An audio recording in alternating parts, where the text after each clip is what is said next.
Hi everyone, my name is Tracy and I just wanted to give you a quick tour of something new in my craft room. I'm so excited. My husband finally put up my shelves in my craft room.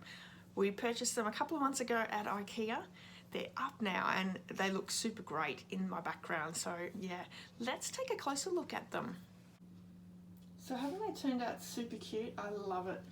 This is, I'm just going to move out a little bit to show you my stamp room.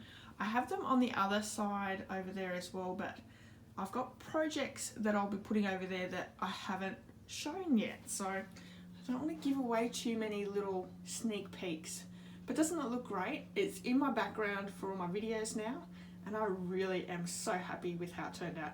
So these are just the photo frame shelves that are at IKEA, so beautiful. They come in black and white and I've got mine white in the background.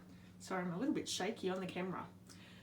So what do you think? Do you like them as much as I do? So I'm slowly getting my craft room exactly how I want it, and it really makes me happy.